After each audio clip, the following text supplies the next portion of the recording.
Item number 1 Shrimati Nirmala Sitharaman वित्त मंत्री।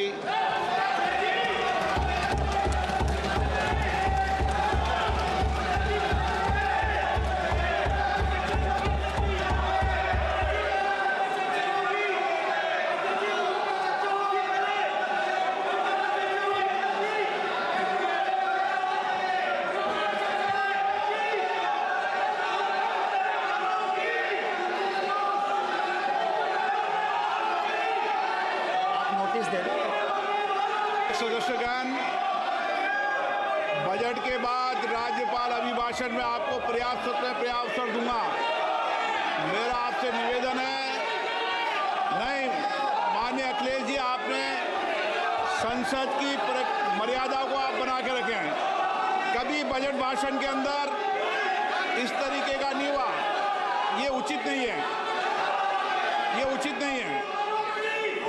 Akhilesh ji please, मैं आपको मौका दूंगा राज्यपाल अभिभाषण पे, प्लीज।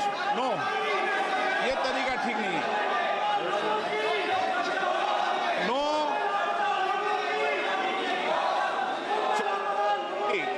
राज्यपाल अभिभाषण पे चर्चा होगी। नो तरीका। Honorable Speaker, I present the budget for 25-26. This budget continues our government's efforts to A.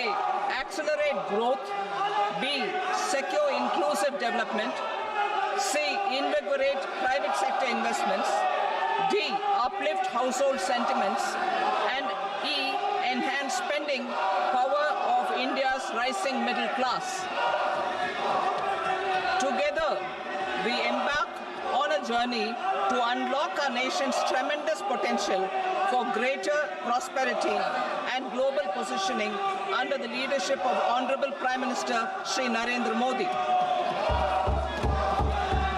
As we complete the first quarter of the 21st century, continuing geopolitical headwinds suggest lower global economic growth over the medium term.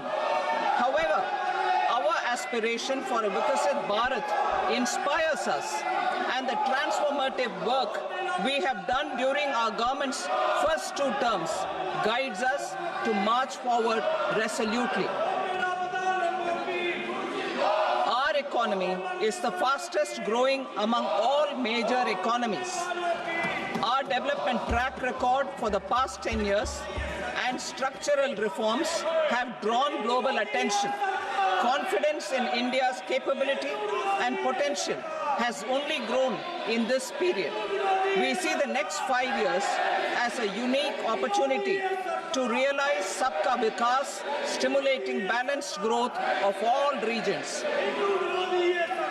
The great Telugu poet and playwright Gurujada Apparao had said, "Deshamante matti kadoy, deshamante manushuloy," meaning a country is not just its soil, a country is its people. In line with this, for us, Vikasit Bharat encompasses zero poverty, 100% quality good school education, access to high quality, affordable and comprehensive health care, 100% skilled labor with meaningful employment, 70% women in economic activities, and farmers making our country the food basket of the world.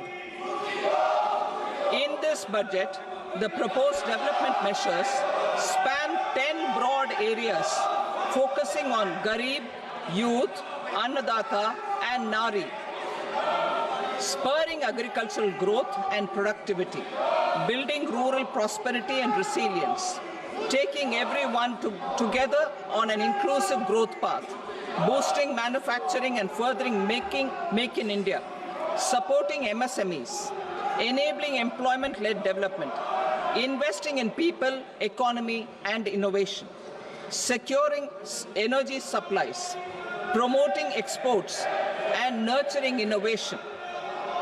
For this journey of development, our 4 powerful engines are agriculture, MSME, investments, and exports. The fuel, our reforms, our guiding spirit, inclusivity, and the destination, Vikasit Bharat. This budget aims to initiate transformative reforms across 6 domains. During the first 5 years, these will augment our growth potential and global competitiveness. The domains are taxation, power sector, urban development, mining, financial sector, and regulatory reforms. Agriculture as the first engine. Now I move to specific proposals, beginning with agriculture as the first engine.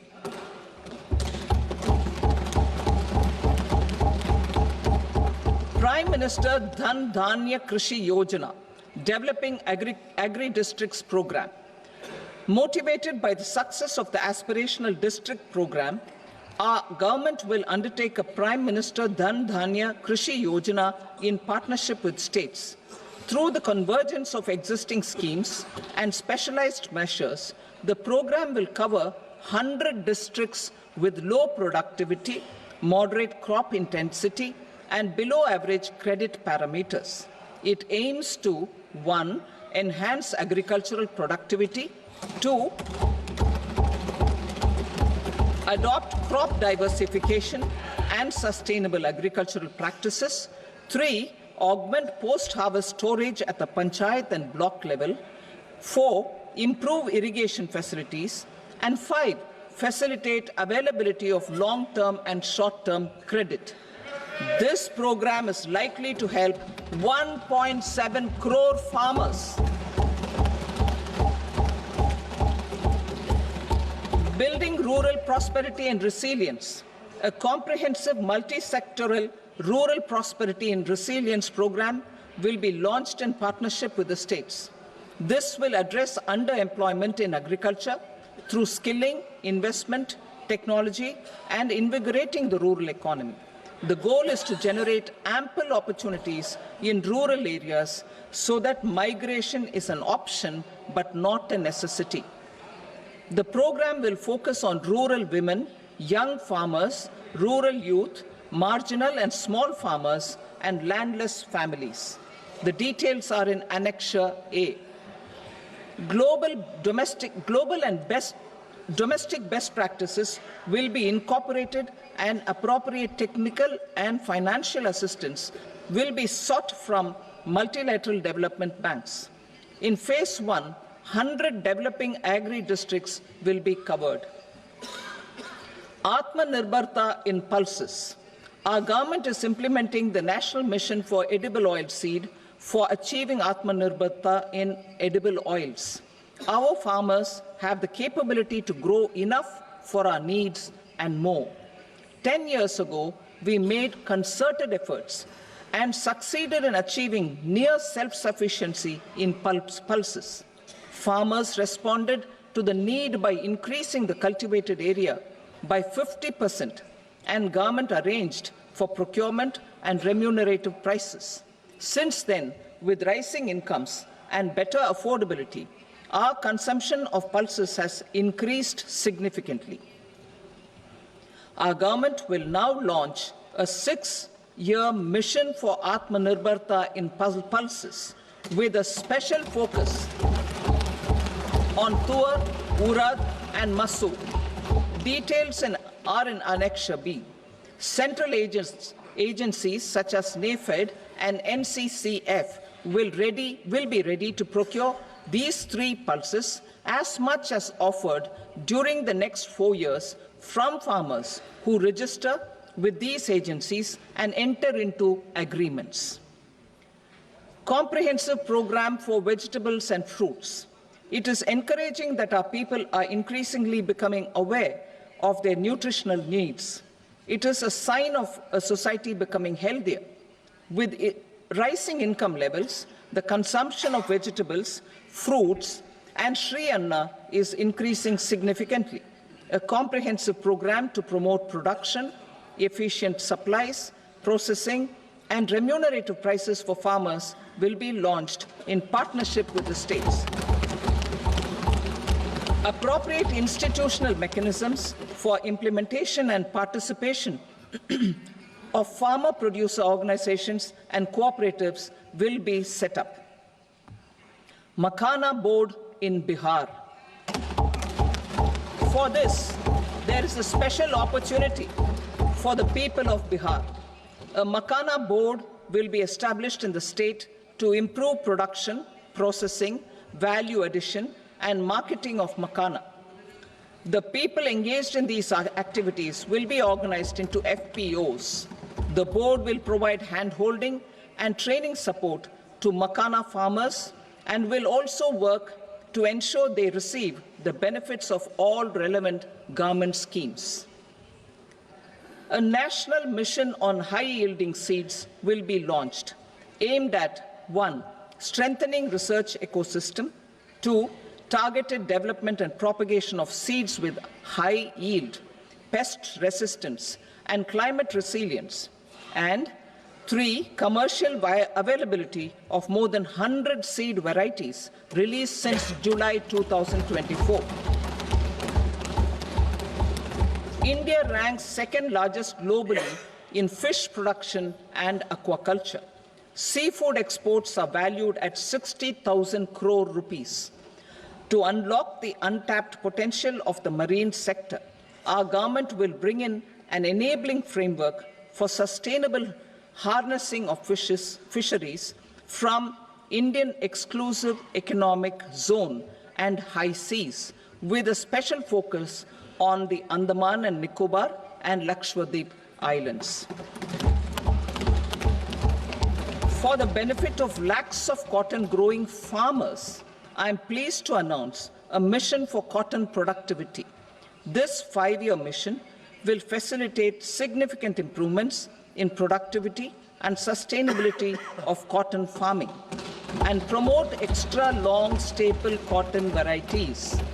The best of science and technology support will be provided to farmers. Aligned with our integrated 5F vision for the textile sector, this will help in increasing incomes of the farmers and ensure a steady supply of quality cotton for rejuvenating India's traditional textile sector. Kisan credit cards facilitate short-term loans for 7.7 crore farmers, fishermen, and dairy farmers. The loan limit under modified interest subvention scheme will be enhanced from 3 lakh rupees to 5 lakh rupees for loans taken through the KCC. For Atmanirbharta in urea production, our government had reopened 3 dormant urea plants in the eastern region. To further augment urea supply, a plant with annual capacity of 12.7 lakh metric tons will be set up at Namrup in Assam.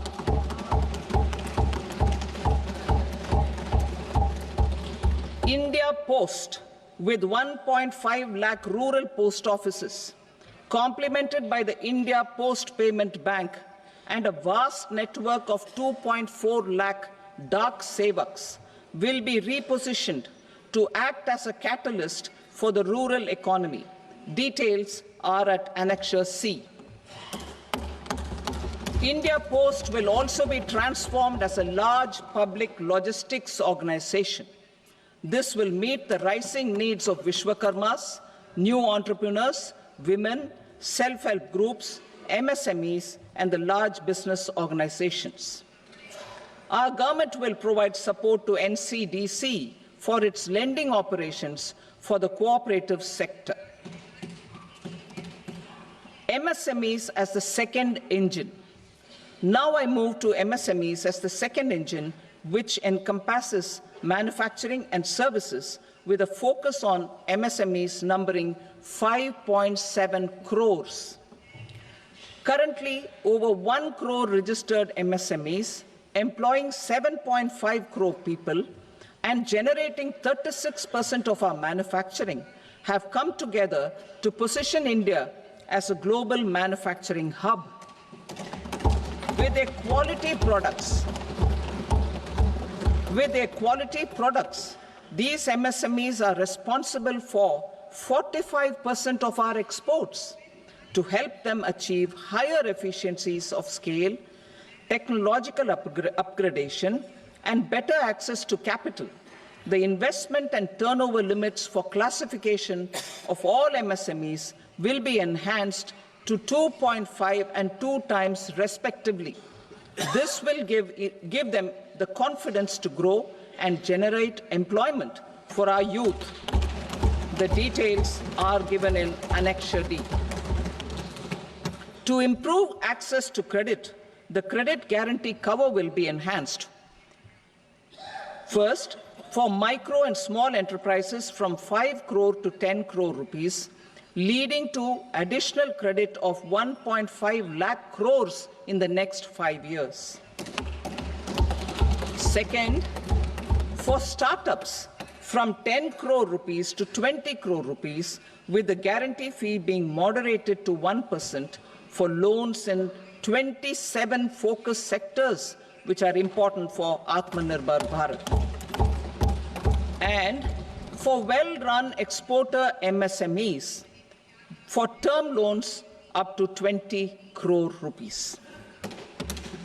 Also for the micro enterprises, we will introduce customized credit cards with a 5 lakh rupee limit for micro enterprises registered on Udyam portal. In the first year, 10 lakh such cards will be issued. Fund of funds for startups.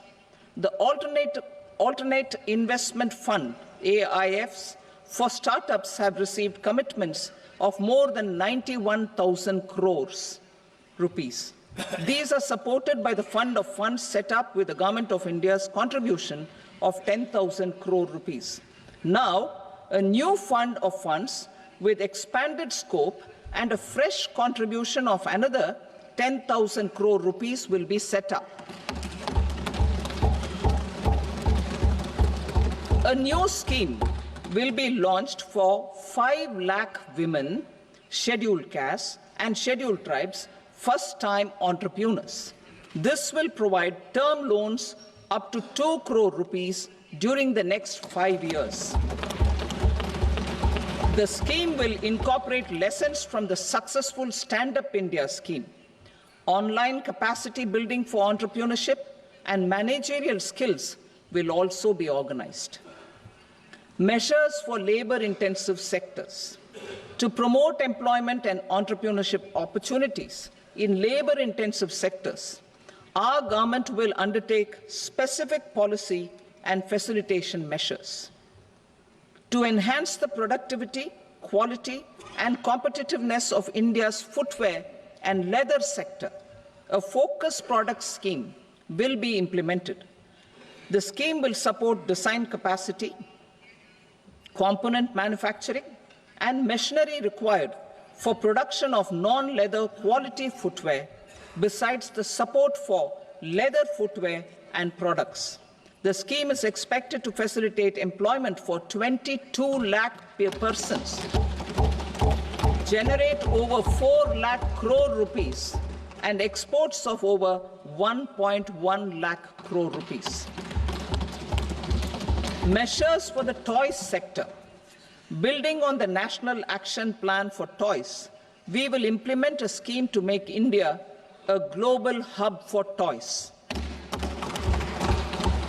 The scheme will focus on development of clusters, skills, and a manufacturing ecosystem that will create high-quality, unique, innovative, and sustainable toys that will represent the Made in India brand.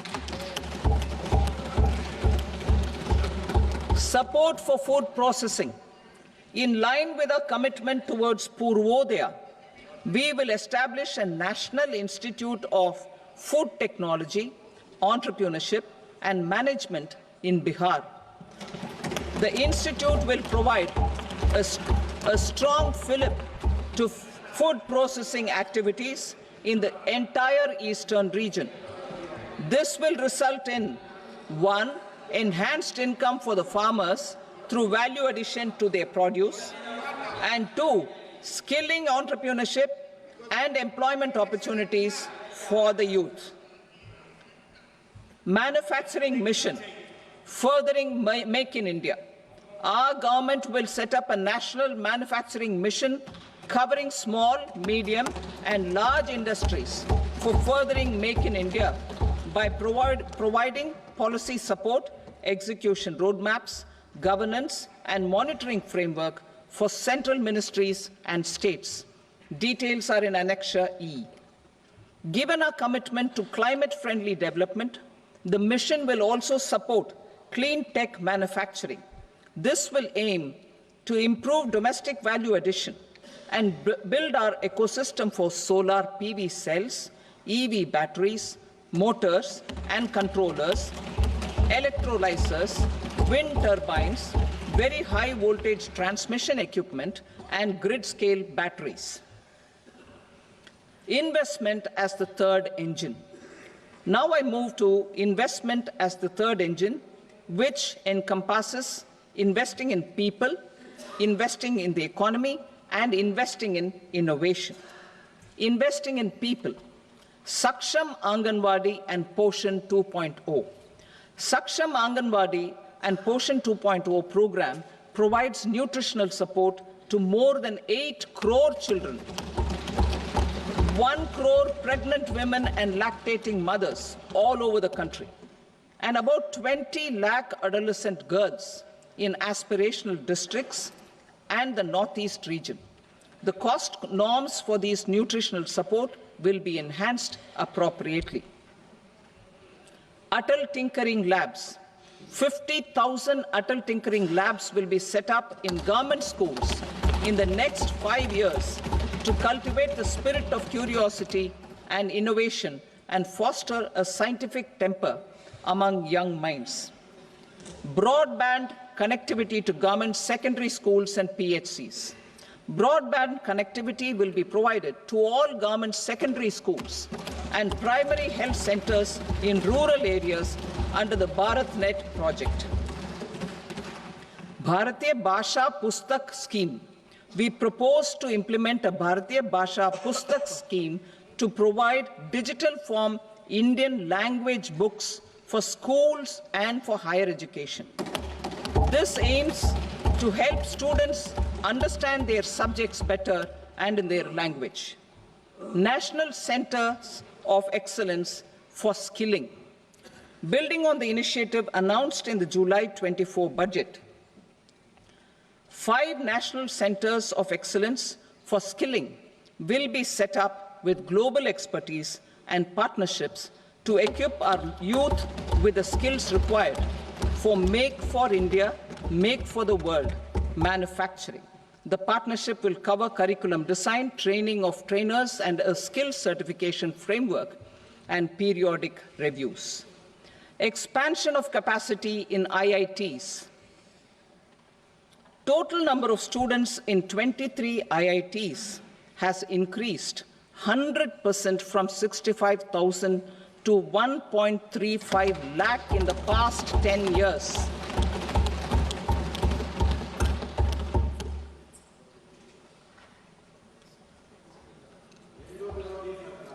Additional infrastructure will be created in the 5 IITs started after 2014 to facilitate education for 6,500 more students. Hostel and other infrastructure capacity at IIT Patna will also be expanded.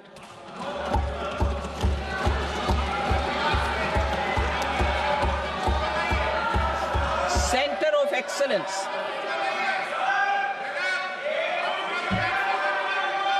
Center of Excellence in AI for Education. I had announced 3 centers of excellence in artificial intelligence for agriculture, health, and sustainable cities in 2023. Now a center of excellence in artificial intelligence for education will be set up with a total outlay of 500 crores. Expansion of medical education. Our government has added almost 1.1 lakh undergraduate and postgraduate medical education seats in 10 years, an increase of 130%. In the next year, 10,000 additional seats will be added in medical colleges and hospitals towards the goal of adding 75,000 seats in the next 5 years. Daycare cancer centers in all district hospitals. Our government will facilitate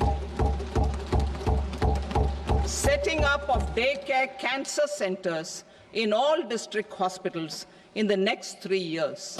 200 centers will be established in 25-26 itself. Strengthening urban livelihoods.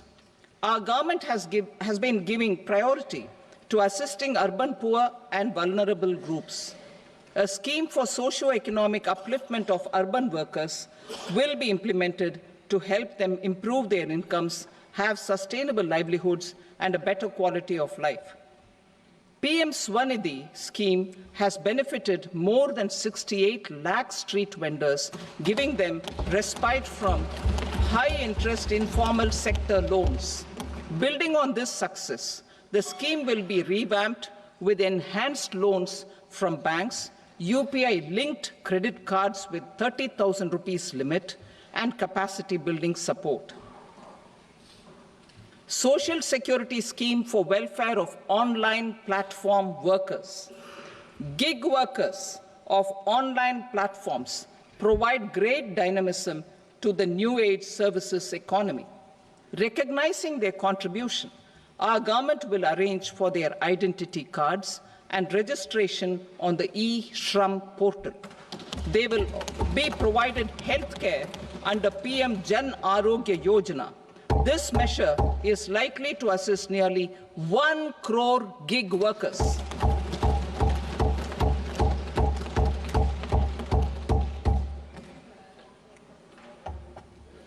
Investing in the economy. Public-private partnership in infrastructure.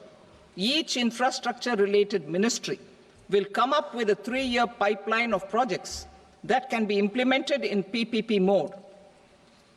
States will also be encouraged to do so and can seek support from the India Infrastructure Project Development Fund, which is a scheme to prepare PPP proposals. Support to states for infrastructure. An outlay of 1.5 lakh crore is proposed for the 50-year interest-free loans to states for capital expenditure and incentives for reforms. Building on the success of the first asset monetization plan announced in 2021, the second plan for 2025 to 30 will be launched to plow back capital of 10 lakh crore in new projects. Regulatory and fiscal measures will be fine-tuned to support the plan. Jal Jeevan Mission. Since 2019, 15 crore households representing 80% of India's rural population have been provided access to portable tap water connections. To achieve 100% coverage, I am pleased to announce the extension of this mission until 2028 with an enhanced total outlay. The mission's focus will be on the quality of infrastructure and O&M of rural piped water supply schemes through Jan Bhagidari. A separate MOU or separate MOUs will be signed with the states and union territories to ensure sustainability and citizen-centric water services delivery. Urban sector reforms. Building on the July budget proposals, urban sector reforms related to governance, municipal services, urban land and planning will be incentivized. Urban Challenge Fund. The government will set up an Urban Challenge Fund of 1 lakh crore rupees to implement the proposals for cities as growth hubs, creative redevelopment of cities, and for water and sanitation purposes announced in the July budget. This fund will finance up to 25% of the cost of bankable projects, with a stipulation that at least 50% of the cost is funded from bonds, bank loans, and PPPs. An allocation of 10,000 crore is proposed in 2025-26. Power sector reforms. We will incentivize electricity distribution reforms and augmentation of intrastate transmission capacity by states. This will improve financial health and capacity of electricity companies. Additional borrowing of 0.5% of GSDP will be allowed to states contingent on these reforms. Nuclear energy mission for Vikasit Bharat. Development of at least 100 gigawatt of nuclear energy by 2047 is essential for our energy transition efforts. For an active partnership with the private sector towards this goal, amendments to the Atomic Energy Act and the Civil Liability for Nuclear Damage Act will be taken up. A nuclear energy mission for research and development of small modular reactors with an outlay of 20,000 crore will be set up. At least 5 indigenously developed small modular reactors will be operationalized by 2033. Shipbuilding. The shipbuilding financial assistance policy will be revamped to address cost disadvantages. This will also include credit notes for shipbreaking in Indian yards to promote the circular economy. Large ships above a specified size will be included in the infrastructure harmonized master list. Shipbuilding clusters will be facilitated to increase the range, categories, and capacity of ships. This will include additional infrastructure, facilities, skilling, and technology to develop the entire ecosystem. Maritime Development Fund. For long-term financing for the maritime industry, a Maritime Development Fund with a corpus of 25,000 crore rupees will be set up. This will be for distributed support and promoting competition. This will have up to 49% contribution by the government, and the balance will be mobilized from ports and from private sector. UDAN regional connectivity schemes. UDAN has enabled 1.5 crore middle-class people to meet their aspirations for speedier travel. The scheme has connected 88 airports, and operationalized 619 routes. Inspired by that success, a modified UDAN scheme will be launched to enhance regional connectivity to 120 new destinations and carry 4 crore passengers in the next 10 years. 4 crore additional passengers in the next 10 years. The scheme will also support helipads and smaller airports in hilly, aspirational, and northeast regional districts. Greenfield airports will be facilitated in Bihar to meet the future needs of the state. These will be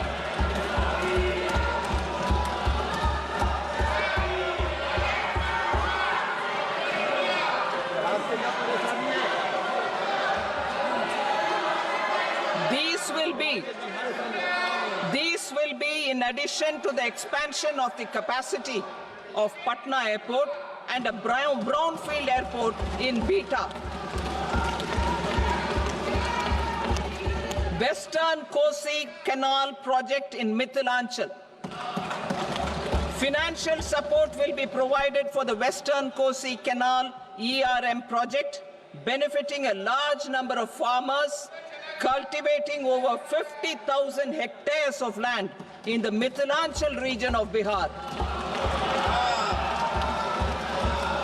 Mining sector reforms, including those for minor minerals, will be encouraged through sharing of best practices and institutions of a state mining index. A policy for recovery of critical minerals from tailings will be brought out. Under the special window for affordable and mid-income housing, SWAMI, 50,000 dwelling units in stressed housing projects have been completed and keys handed over to home buyers. Another 40,000 units will be completed in 2025, further helping middle-class families who were paying EMIs on loans taken for apartments while also paying rent for their current dwellings. Building on this success, SWAMI Fund 2 will be established as a blended finance facility with contribution from the government, banks and private investors. This fund of 15,000 crore rupees will aim for expeditious completion of another 1 lakh units. PM Gati Shakti data for private sector.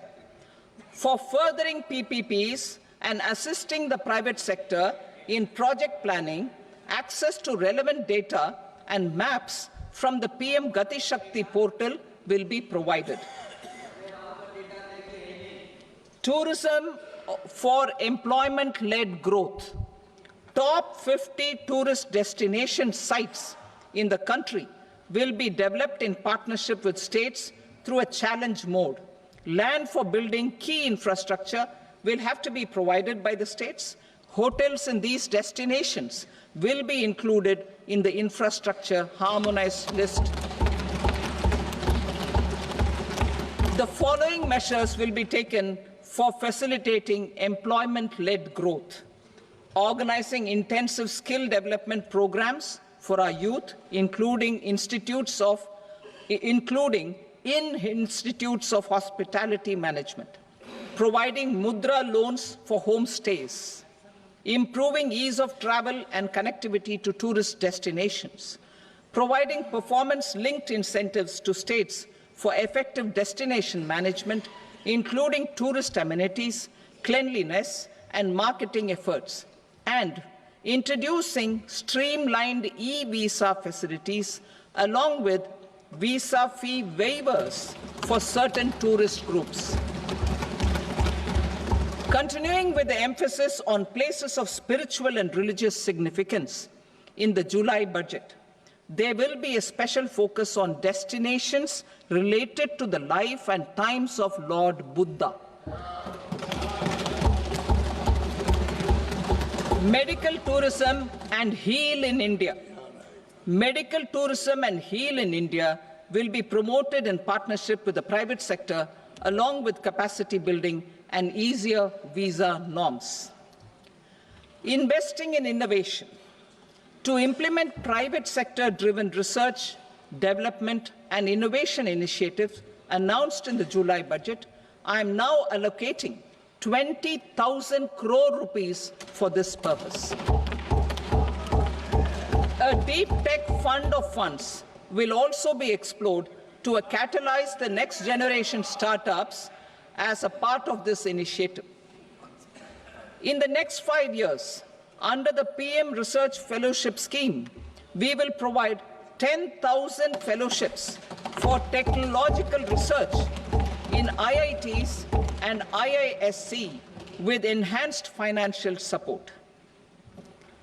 The second gene bank with 10 lakh germplasm lines will be set up for future food and nutritional security. This will provide conservation support to both public and private sectors for genetic resources. We will start a national geospatial mission to develop foundational geospatial infrastructure and data. Using PM Gati Shakti, this mission will facilitate modernization of land records, urban planning, and design of infrastructure projects.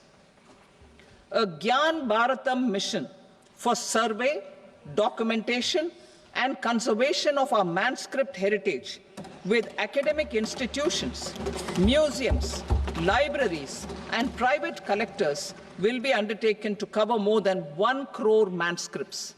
We will set up a national digital repository of Indian knowledge systems for knowledge sharing.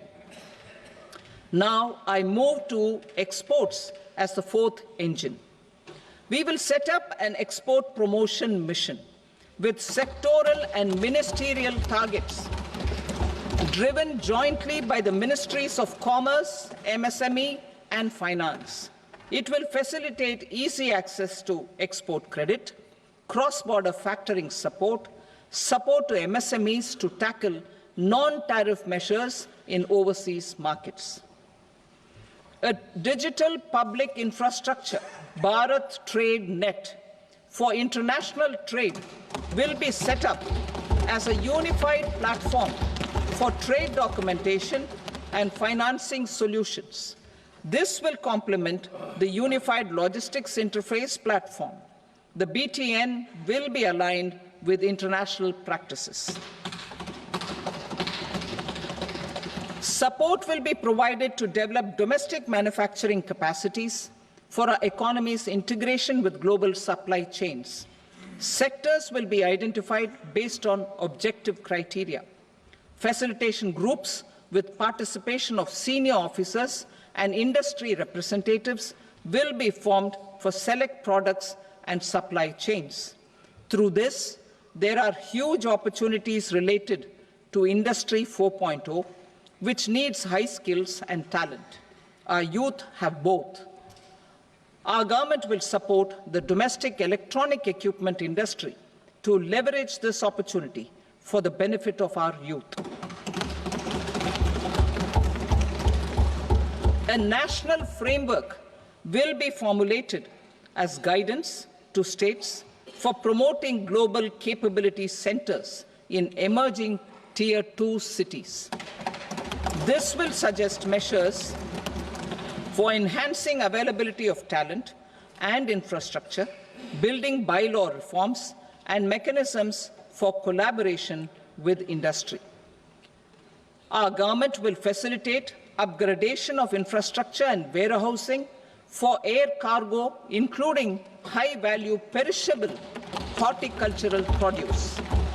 Cargo screening and customs protocol will be streamlined and made user-friendly.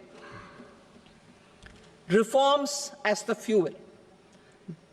Over the past 10 years, our government has implemented several reforms for convenience of taxpayers, such as faceless assessment, 2, taxpayer charter, 3, faster returns, 4, almost 99% returns being on self-assessment, and 5, Vivad Se Vishwas scheme.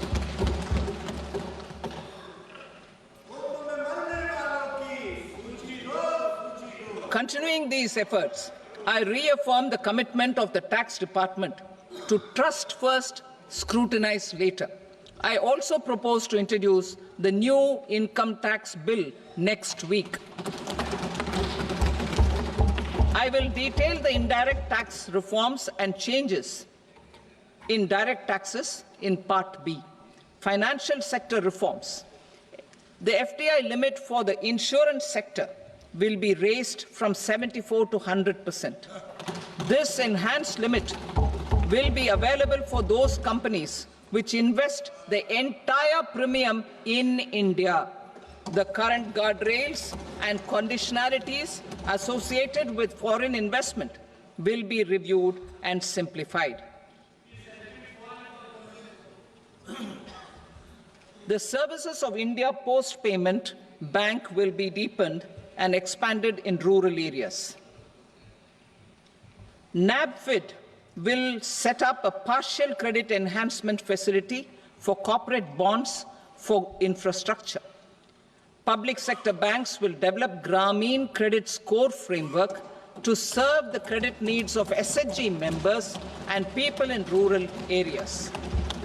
A forum for regulatory coordination and development of pension products will be set up. To implement the earlier announcement on simplifying the KYC processes, the revamped central KYC registry will be rolled out in 2025. We will also implement a streamlined system for periodic updating. Requirements and procedures for speedy approval of company mergers will be rationalized. The scope for fast-track mergers will also be widened and the process made simpler. As proposed in the interim budget, we signed bilateral investment treaties with 2 countries in 2024 to encourage sustained foreign investment, and in the spirit of First Develop India, the current model BIT will be revamped and made more investor-friendly. In the last 10 years, in several aspects, including financial and non-financial, our government has demonstrated a steadfast commitment to ease of doing business. We are determined to ensure that our regulations must keep up with technological innovations and global policy developments. A light-touch regulatory framework based on principles and trust will unleash productivity and employment. Through this framework, we will update regulations that were made under old laws. To develop this modern, flexible, people-friendly, and trust-based regulatory framework appropriate for the 21st century, I propose 4 specific measures. A high-level committee for regulatory reforms will be set up for a review of all non-financial sector regulations, certifications, licenses, and permissions. The committee will be expected to make recommendations within a year. The objective is to strengthen trust-based economic governance and take transformational measures to enhance ease of doing business, especially in matters of inspection and compliances. States will be encouraged to join in this endeavor. An investment friendliness index of states will be launched in 2025 to further the spirit of competitive, cooperative federalism. Under the Financial Stability and Development Council, a mechanism will be set up to evaluate impact of the current financial regulations and subsidiary instructions.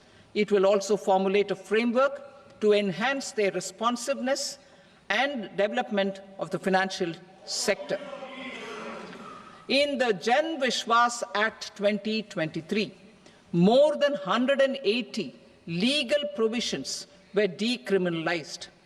Our government will now bring up the Jan Vishwas Bill 2.0 to decriminalize more than 100 provisions in various laws. I now move to fiscal policy. In the July budget, I had committed to staying the course for fiscal consolidation. Our endeavor will be to keep the fiscal deficit each year such that central government debt remains on a declining path as a percentage of the GDP. The roadmap for the next 6 years has been detailed in the FRBM statement. Revised estimates for 2024-25. The revised estimate of the total receipts other than borrowings is 31.47 lakh crore rupees, of which the net tax receipts are 25.57 lakh crore rupees. The revised estimate of the total expenditure is 47.16 lakh crore rupees, of which the capital expenditure is about 10.18 lakh crore rupees. The revised estimate of the fiscal deficit is 4.8% of the GDP. Budget estimates for 25-26. Coming to 25-26, the total receipts other than borrowings and total expenditure are estimated at 34.96 lakh crore rupees and 50.65 lakh crore rupees respectively. The net tax receipts are estimated at 28.37 lakh crore rupees. The fiscal deficit is estimated to be 4.4% of GDP. To finance the fiscal deficit, the net market borrowings from dated securities are estimated at 11.54 lakh crore. The balance financing is expected to come from small savings and other sources. The gross market borrowings are estimated at 14.82 lakh crore rupees. I will now move to Part B. Indirect taxes. My proposals relating to customs aim to rationalize tariff structure and address duty inversion. These will also support domestic manufacturing and value addition, promote exports, facilitate trade, and provide relief to common people. Rationalization of customs tariff structure for industrial goods. As a part of comprehensive review of customs rate structure announced in July 2024 budget, I propose to 1. Remove 7 tariff rates. This is over and above the 7 tariff rates removed in 23-24 budget. After this,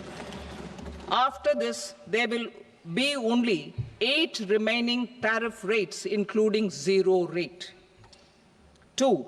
Apply appropriate cess to broadly maintain effective duty incidence, except on a few items where such incidence will reduce marginally. 3. Levy not more than 1 cess or surcharge. Therefore, I propose to exempt social welfare surcharge on 82 tariff lines that are subject to a cess. I shall now take up sector-specific proposals. To provide relief to patients, particularly those suffering from cancer, rare diseases, and other severe chronic diseases, I propose to add 36 life-saving drugs and medicines to the list of medicines fully exempted from basic custom duty.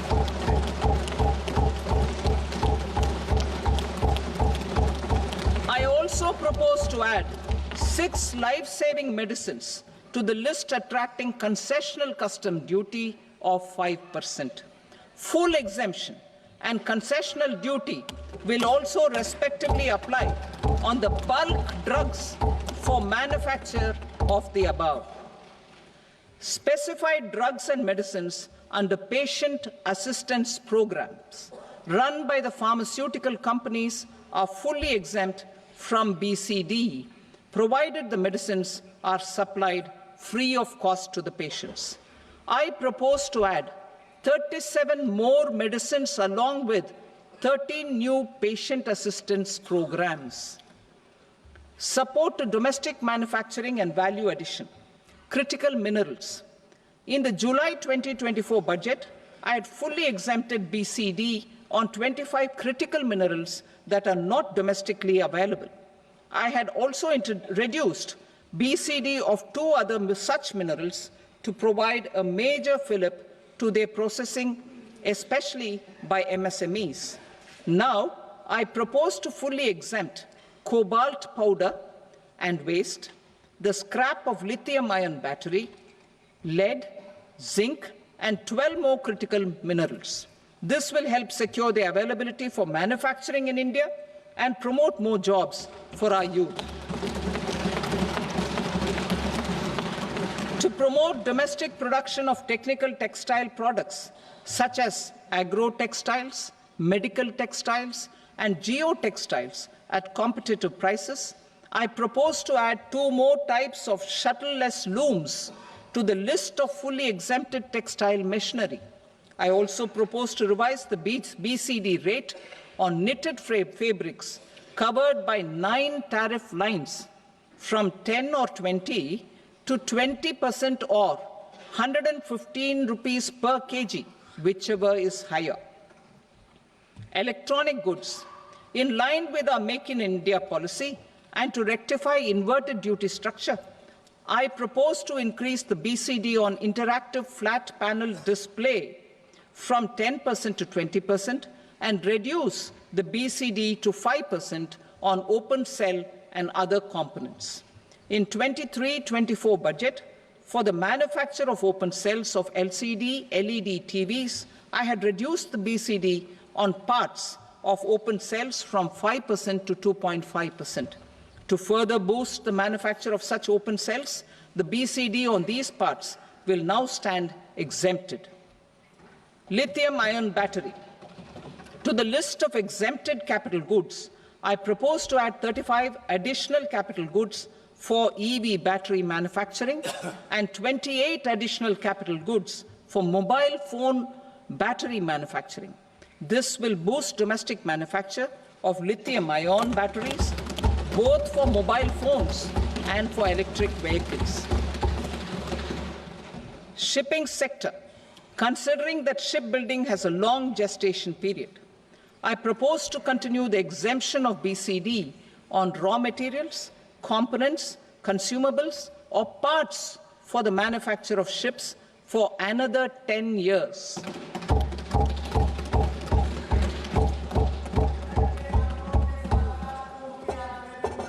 I also propose the same dispensation for shipbreaking to make it more competitive.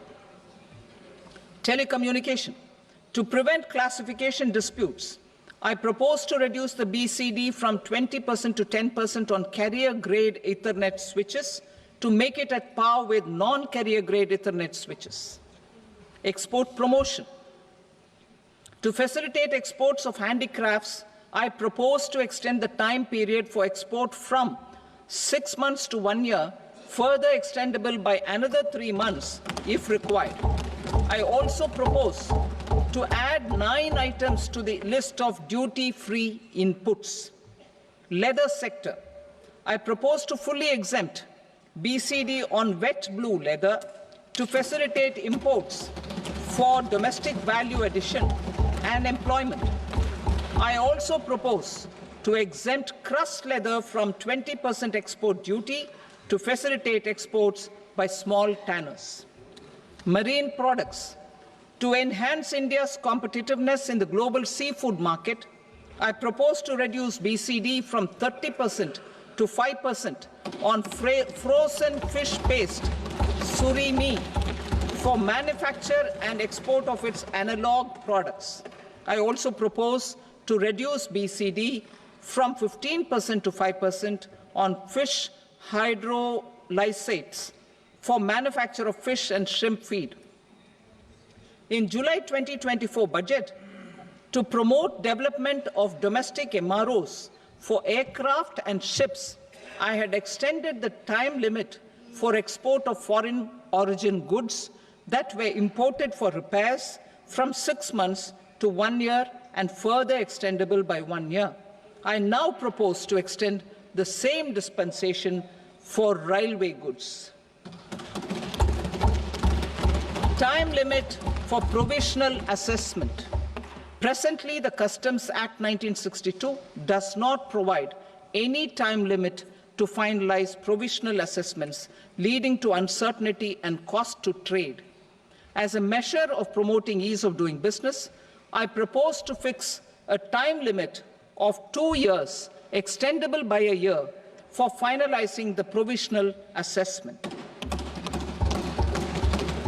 I propose to introduce a new provision that will enable importers or exporters, after clearance of goods, to voluntarily declare material facts and pay duty with interest but without penalty. This will incentivize voluntary compliance.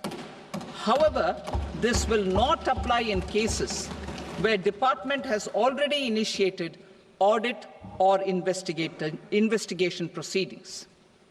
For industry to better plan their imports, I propose to extend the time limit for the end use of imported inputs in the relevant rules from 6 months to 1 year. This will provide operational flexibility in view of cost and uncertainty of supply. Further, such importers will now have to file only quarterly statements instead of a monthly statement.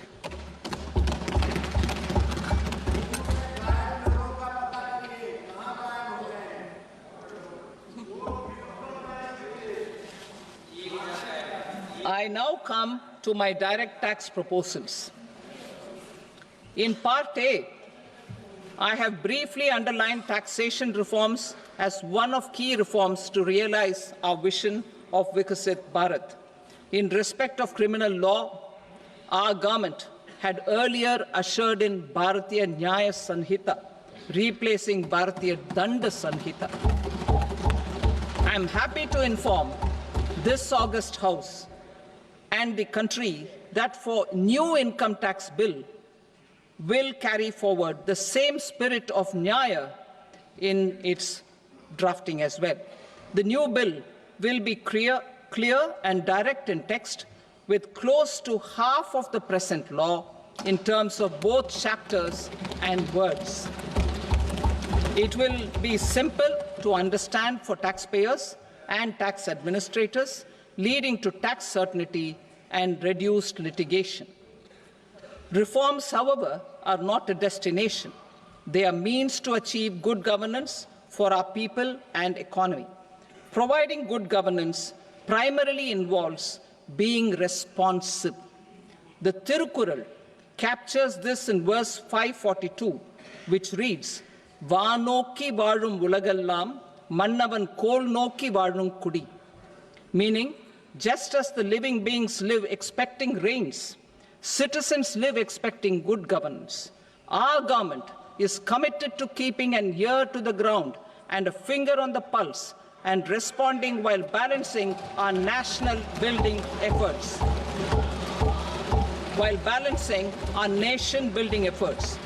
The following measures will detail just how our government will, under the guidance of PM Modi, has taken steps to understand and address.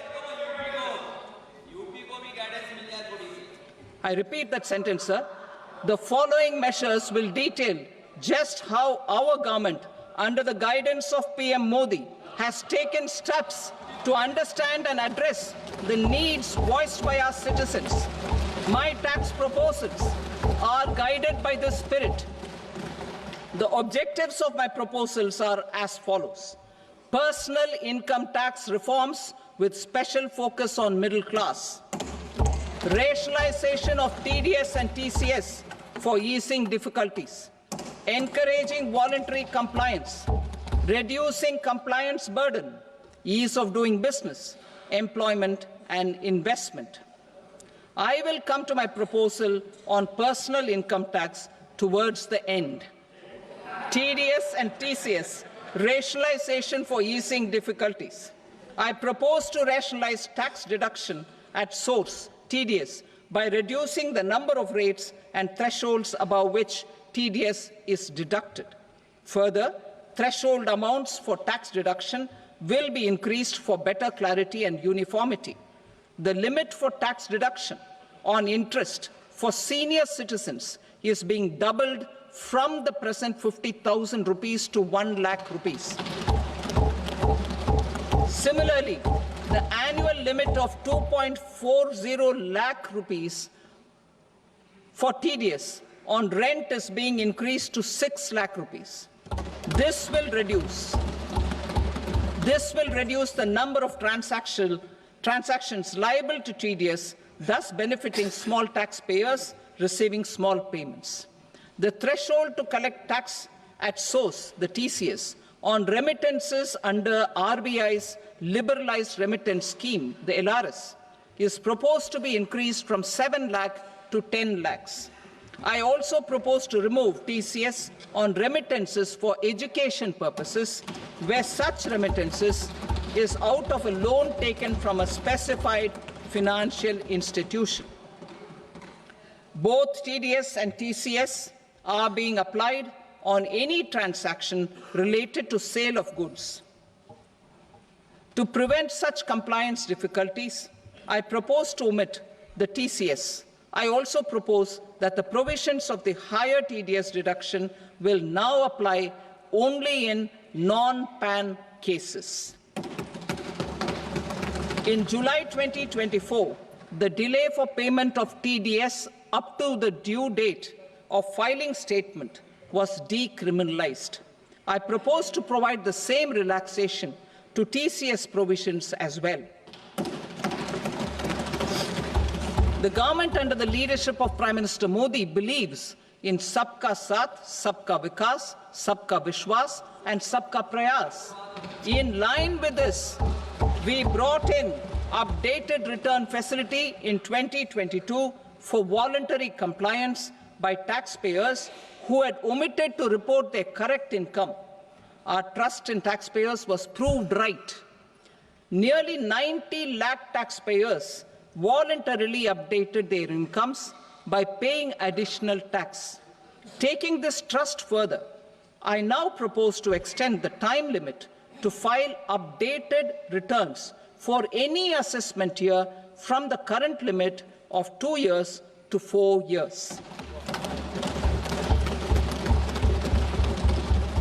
I propose to reduce the compliance burden for small charitable trusts and institutions by increasing their period of registration from 5 years to 10 years. It is also proposed that disproportionate consequences do not arise for minor defaults such as incomplete applications filed by charitable entities.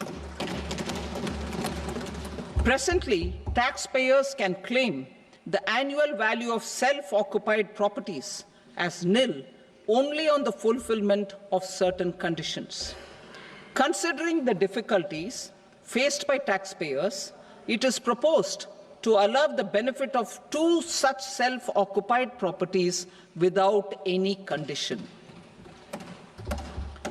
To streamline the process of transfer pricing and to provide an alternative to yearly examination, I propose to introduce a scheme for determining arm's length price of international transaction for a block period of 3 years. This will be in line with global best practices. With a view to reduce litigation and provide certainty in international taxation, the scope of safe harbor rules is being expanded. A number of senior and very senior citizens have very old national savings schemes accounts. As interest is no longer payable on such accounts, I propose to exempt withdrawals made from NSS by individuals on or after 29th August 2024. I am also proposing to allow similar treatment to NPS Vatsalya accounts as is available to normal NPS accounts subject to overall limits.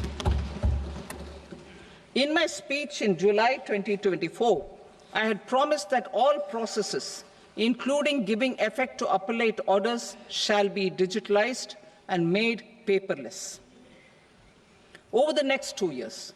So I'm happy to announce that digitalization is being made operational now. In July 2024, we brought in the Vivad Se Vishwas scheme to resolve income tax disputes pending in appeal. The scheme has received a great response, with nearly 33,000 taxpayers having availed of the scheme to settle their disputes. I have a few proposals to promote investment and employment. It is proposed to provide a presumptive taxation regime for non-residents who provide services to a resident company that is establishing or operating an electronics manufacturing facility. I further propose to introduce a safe harbor for tax certainty for non-residents who store components for supply to specified electronics manufacturing units. Presently, the tonnage tax scheme is available only to sea-going ships. The benefits of existing tonnage tax scheme are proposed to be extended to inland vessels registered under the Indian Vessels Act 2021 to promote inland water transport in the country. Extension for incorporation of startups. We continue to support the Indian startup ecosystem. I propose to extend the period of incorporation by 5 years to allow the benefit available to startups which are incorporated before 1/4/2030. In order to attract and promote additional activities in the IFSC, I am inter alia proposing specific benefits to ship leasing units, insurance offices, and treasury centers of global companies which are set up in IFSC. Further, to claim benefits, the cut-off date for commencement in IFSC has also been extended by 5 years to 31/3/2030. Category 1 and Category 2 AIFs are undertaking investments in infrastructure and other such sectors. I propose to provide certainty of taxation to these entities on the gains from securities, to promote funding from sovereign wealth funds and pension funds to the infrastructure sector. I propose to extend the date of making an investment by 5 more years up to 31st March 2030.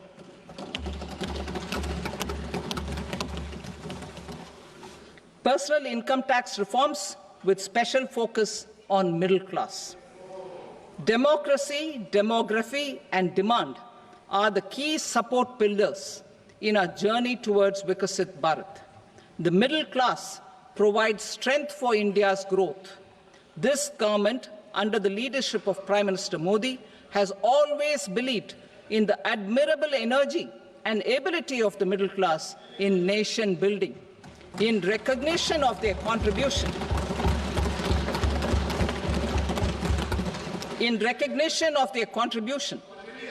we have periodically reduced their tax burden. Right after 2014, the nil tax slab was raised to 2.5 lakhs of rupees, which was further raised to 5 lakh rupees in 2019 and to 7 lakh rupees in 2023. This is reflective of our government's trust on the middle-class taxpayers. I am now happy to announce that there will be no income tax payable up to income of 12 lakh rupees.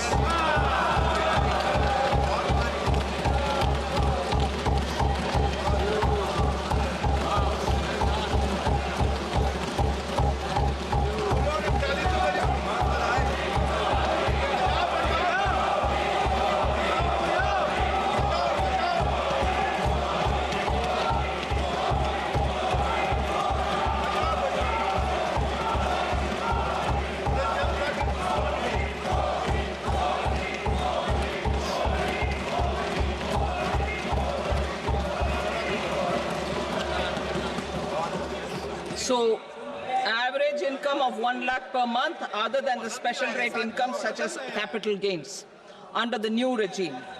This limit will be 12.75 lakh for salaried taxpayers due to the standard deduction of 75,000. Slabs and rates are being changed across the board to benefit all taxpayers. The new structure will substantially reduce the taxes of the middle class and leave more money in their hands, boosting household consumption, savings, and investment. In the new tax regime, I propose to revise tax rate structures as follows: 0 to 4 lakh rupees nil, 4.8 lakh rupees to 4 to 8 lakh rupees 5%, 8 to 12 lakh rupees 10%, 12 to 16 lakh rupees 15%, 16 to 20 lakh rupees 20%, 20 to 24 lakh rupees 25%, and above 24 lakh rupees 30%. To taxpayers up to 12 lakh of normal income, other than special rate income such as capital gains. I read that again.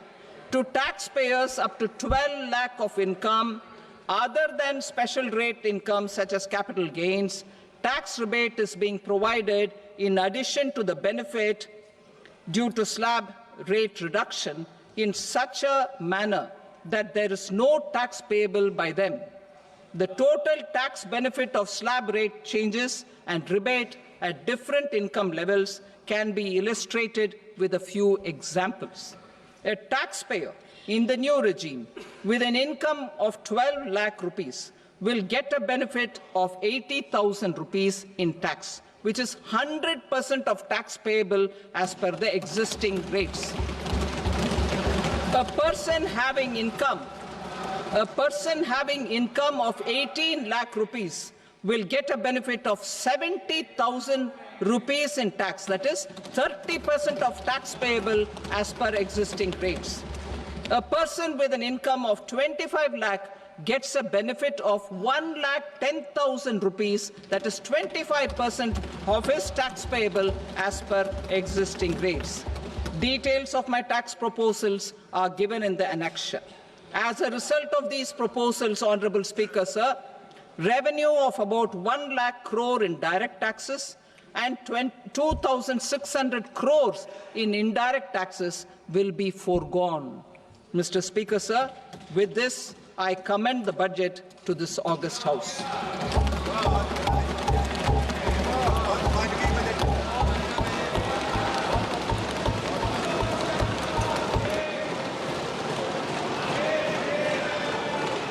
Item number 2, Shrimati Nirmala Sitharaman. Sir, with your permission, I rise to lay on the table the following statements under Section 3(1) of the Fiscal Responsibility and Budget Management Act, 2003. Medium-term fiscal policy cum fiscal policy strategy statement and macroeconomic framework statement. Item number 3, Shrimati Nirmala Sitharaman.